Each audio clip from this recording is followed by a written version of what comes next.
देश में हर व्यवस्था के लिए कानून बनाए गए हैं, लेकिन उन्हें लागू करवाने में कई बार इतनी देर हो जाती है। व्यक्ति को लगता है कि उसके आसपास जो भी घट रहा है वही सही है, जिसके कारण आम व्यक्ति कानूनी पंजे में फंसकर कई बार अपनी वर्षों की कमाई गंवा बैठता है। जी हाँ, ऐसा ही कुछ हुआ जीटी रोड पर चलने वाले खूबसूरत ढाबों के साथ। उनके साथ छोटे छोटे गिफ्ट आइटम, आइसक्रीम, चाय, चाप आदि के स्टॉल मालिकों और ढाबा मालिकों के साथ 14 तारीख की सुबह सुहाने मौसम में अपने ग्राहकों के लिए चटखारेदार भोजन तैयार करने और परोसने में लगे इन ढाबा संचालकों को ये आभास भी नहीं था कि इस बरसात के बीच सुहाने मौसम में उनके ऊपर इतनी बड़ी मार पड़ेगी कि हर किसी का व्यवसाय, नौकरी पल में चली जाएगी और वे रोड पर आ जाएंगे। जो लोग कुछ देर पहले एक जीवन के आसीन सपने अपने काम के साथ मेहनत करते हुए बुन रहे थे, वे कुछ पल में धराशायी हो जाएंगे। जी हाँ, कुछ ऐसा ही हुआ जीटी रोड पर अपने पकवानों के लिए मशहूर ढाबा मालिकों के साथ। उन्हें गरूर था कि वे सरकार को टैक्स देकर सरकार की नज़रों में एक ईमानदार और सम्मानित नागरिक हैं। उनके साथ कुछ गलत नहीं होगा, लेकिन कुछ ही पल में उनका ये सारा वहम दूर हो गया और पछताने के अतिरिक्त कुछ नहीं बचा, क्योंकि बरसात के बीच डीटीपी ललित कुमार के नेतृत्व में भारी पुलिस बल के साथ जीटी रोड पर अवैध ढाबों को गिराने की कार्रवाई शुरू कर दी गई। जीटी रोड समाहलका में कई जगह अवैध निर्माण को गिराया गया, जबकि बीच बीच कुछ ढाबे अपनी शान शौकत के साथ चलते दिखाई दिए। लेकिन कुछ ढाबों पर विभाग के पीले पंजे ने ढाबा मालिकों की कोई प्रार्थना न सुनते हुए जरूरी सामान भी निकालने की मोहलत न देते हुए कुछ ही मिनटों में खूबसूरत ढाबों को, चाहे वे पक्के लेंटर के साथ बने थे या शेड के साथ, सभी को धराशायी कर दिया। स्टॉल मालिकों और ढाबा मालिकों ने कुछ समय की मोहलत के लिए नेताओं को फोन भी करवाए, गिड़गिड़ाए भी, लेकिन डीटीपी ने कानून का हवाला देते हुए अपनी कार्रवाई जारी रखी। 70 माइल पे हुई है। आगे स्टार ढाबा था, पीछे बाबे का ढाबा था। चार पांच ढाबों पे कार्रवाई की है और बहुत बेदर्दी के साथ, निर्ममता के साथ कार्रवाई की है। बिल्कुल क्या कहेंगे आप? ऐसा नहीं होना चाहिए। कम से कम एक दिन का समय सामान निकालने के लिए तो देना ही देना चाहिए था। मगर नोटिस पहले बहुत दिए जा चुके हैं। इस डीटीपीओ के साथ आज इसके कार्यकाल में एक भी नोटिस यदि दिया हो तो हम मतलब उस बात के जिम्मेदार हैं। कोई नोटिस नहीं आए और आते ही एक भाषा बोली कि 2 मिनट का भी समय नहीं। और मैं आपको एक बात बहुत खुले तौर पर बताना चाहता हूँ, ढाबे पर अंदर आदमी थे। हमने कहा किसी को जान माल को, उनका जल्दी निकल जो नहीं तो मर सकता है कोई। और आया जो उनका वो था बुलडोजर को ठोक करके, मतलब ये कि 2 आदमी हमारे बच के बड़ी मुश्किल निकले हैं। ऊपर गिर गया होता उसके ऊपर ये जो छत थी।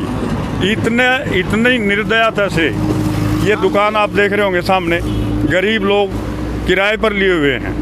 उन लोगों का सारा सामान, हमने कहा सामान तो निकालने दो, उनका कुछ नहीं, सारा सामान दब गया। उनके बच्चे क्या खाते होंगे, किराया कहाँ से देंगे? और 1-1 लाख रुपए का जो उन्होंने मुश्किल से सामान जोड़ा था, तो वो सारा कर्ज उठा के या किसी तरह भी वो सारा दब गया, बेचारे गरीब आदमी। हम कार्रवाई तो जी देखिए, नियमन जो कार्रवाई हमसे बनेगी वो करेंगे और हम डीटीपीओ के खिलाफ मुकदमा भी ठोकेंगे। और सरकार से हमारा अनुरोध है कि जितने भी गैर मुमकिन प्लॉट्स हैं उसमें जो है गरीब आदमियों को अपना रोजगार कर देना चाहिए। यदि जीटी रोड के लिए सरकार को जगह चाहिए तो जब मर्जी ले सकती है, हमें कोई एतराज़। हम एमपी से मिल के आए अभी, उन्होंने कहा आप लिख के दें और इनके फ़ोटो हमें दें, मैं मुख्यमंत्री महोदय से बात करता हूँ। हम इस बारे में मुख्यमंत्री महोदय से मिलेंगे भी। इस कार्यवाही में भाजपा निगरानी कमेटी पानीपत के चेयरमैन विनोद कुमार छोकर का ऑफिस भी गिरा दिया गया। कुछ लोगों ने स्टे लिया था, उनके ढाबे टूटने से जरूर बचे, लेकिन बाकी सभी ढाबों पर कार्रवाई की गई। मैं तो बाहर गया हुआ था और पीछे से आया और आनन फानन में जो अंदर सामान भी रखा था उसको भी नहीं निकालने दिया। भाई जो उसने गलत किया तो उसका परिणाम तो भुगतना पड़ेगा। कार्रवाई उन्होंने बगैर नोटिस दिए ऐसे तोड़ा, नुकसान किया है तो हम उसके खिलाफ कानूनी कार्रवाई करेंगे। ये हमारे एक्चुअली गैर मुमकिन बाड़े हैं सन 1962 के, तो इसमें जो गैर मुमकिन बाड़े हैं ये रिहायशी बाड़े हैं। इसमें तो मकान हम बना सकते हैं, इसमें कोई अनलीगल नहीं है, ये लीगल है। अगर कोई ढाबा किसी ने बना भी रखा था तो उसको डीटीपीओ को अधिकार केवल सील करने का है, न कि तोड़ने का। उन्होंने जाति की है। कुछ अधिकारी ऐसे हो जाते हैं कि वो अपनी मनमानी करते हैं। नेताओं का उनका कोई दोष नहीं है। कुछ अधिकारी जो है ना अपने उस पर अपने पद का जो है ना अपनी पावर का गलत इस्तेमाल करते हैं। कार्रवाई जो कानूनी कार्रवाई बनेगी वो हमारे नेताओं ने भी हमें आश्वासन दिया है। सभी को हम मिले थे माननीय सांसद जी से, उन्होंने कहा है भी जो लीगल कार्रवाई है, जो इसमें ठीक होगा, जो उचित बनेगा वो करेंगे। पानीपत से दिल्ली रोड पर किराए पर लेकर चला रहे ढाबा संचालकों का सारा सामान पीले पंजे की भेंट चढ़ गया। डीटीपी भारी पुलिस बल के साथ बारिश के दौरान पहुंचकर बिना किसी अग्रिम सूचना के आते ही कार्यरत कर्मियों को बाहर निकालकर जिन्हें 5 मिनट का भी समय नहीं दिया गया। मौजूद प्रत्यक्षदर्शियों का कहना था कि डीटीपी ने कहा, जब मेरा जेसीबी आता है तो रुकता नहीं है। कल 8-9 महीने पहले नोटिस दिए थे मैडम ने, उसके बाद हमारे को कोई नोटिस नहीं मिला।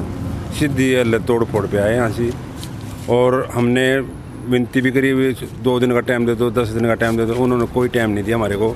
हमारा सामान अंदर बच्चे भी सामान अंदर टूट गया, अंदर जो सामान पड़ा था कमरे वो सारा अंदर खराब हो गया, एसी वेसी सब टूट गया। मतलब उस समय चालू था ढाबा जिस समय कार्रवाई? यहाँ से हमने बंदे तो बाहर निकाल दिए थे, लेकिन सामान तो हमारा अंदर ही पड़ा था, स्टाफ था अंदर। नोटिस 9-10 महीने पहले आया था, वो भी 30 मीटर का था। सटे वगैरह नहीं लिया। मैडम बोली कि आपके तो बाड़े हैं और कोई सी दिक्कत नहीं है। और 30 मीटर का ऑर्डर थे, 30 मीटर से पीछे था हमारा। तो 30 मीटर से 30 मीटर तो हमारा तो ये यहाँ से शेड भी बनता है, तो हमारा 30 मीटर पीछे बनता है शेड भी। मेन ये है कि 1962 के बाड़े हैं। नुकसान 20-25 लाख रुपए नुकसान हमारा। एमपी से बात हुई थी, वो बोल रहे थे भी वो मुख्यमंत्री को लिखेंगे। मैंने डीटीपीओ साहब से हाथ जोड़े, पैर भी पकड़े, लेकिन उसने कोई सुनाई नहीं की जी। और बहुत मोटा नुकसान हो गया जी। कितना नुकसान? नुकसान जी करोड़ के करीब जी, करोड़ प्लस है जी। मरे तमरे अभी जी ना कोई उम्मीद नहीं थी। सब कुछ बेच कर वहाँ दाव पर लगा रखा था जी। 200 आदमियों का रोजगार मिल रहा था जी। क्या नाम था ढाबे का? 70 माइल स्टोन जी।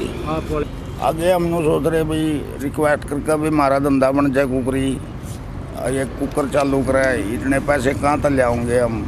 कैसे 200 आदमी बेचारे रोजगार बिना बैठ गए जी। उनके परिवार भी बेचारे बर्बाद हो गए। मानो जी कल तक रो रहे हैं 200 आदमी जी। ना कति नहीं सुनी जी, पैर भी पकड़ने के बाद भी सुनाई नहीं करी कति भी जी। नहीं 1 घंटे का भी नहीं दिया जी। उनका सामान निकालने का भी नहीं दिया जी। मेरा तो 8-10 लाख रुपए का तो सामान कैंटीन में, कैंटीन वालों का ही बेचारों का 15 लाख का नुकसान है जी। ढाबा मालिकों के हिसाब से करोड़ों रुपए के आसपास का नुकसान हुआ। उनका कहना है कि अगर कुछ घंटे का भी समय दे दिया जाता तो करोड़ों रुपए के बेवजह नुकसान को रोका जा सकता था। पहले कोरोना के कारण और अब डीटीपी की कार्रवाई से हुए नुकसान के बाद बुरी तरह टूट चुके ढाबा संचालकों ने जगत महान न्यूज के साथ बात करते हुए अपना दर्द बयां किया। जी मैं बिल्कुल मौजूद था। और ये यहाँ के वासी हैं, यहीं के वासिंदे हैं, पट्टी किलाना गांव से ही। पीछे इनका घर है, ये इनके अपने बाड़े थे। बाड़े जो गांव के अपने कटे हुए 1962 के जो जगह होती है वो सरकार के दिए इनके बाड़े थे। इन बेचारों ने अपना सब कुछ बेच करके, जमीन जायदाद बेच करके यहाँ कुछ अपना रेस्टोरेंट ढाबा तैयार किया था, ताकि ये NH1 है, हाईवे पर आते जाते लोगों का भरा, वो आए कुछ खाना खाएं, चाय पिए और हमारा भी रोज़गार चल सके। 10 लोग इनके पास काम करते हैं, उनका भी रोज़गार यहाँ से चला हुआ है। अचानक से आकर के तोड़ फोड़ करना कहाँ का सिस्टम है? आप सारा कुछ देख रहे हैं, पीछे भी ढाबे तोड़ा है, इसको भी तोड़ दिया है। कहाँ का ये न्याय है? जगत महान न्यूज से तेजवीर सिंह की रिपोर्ट।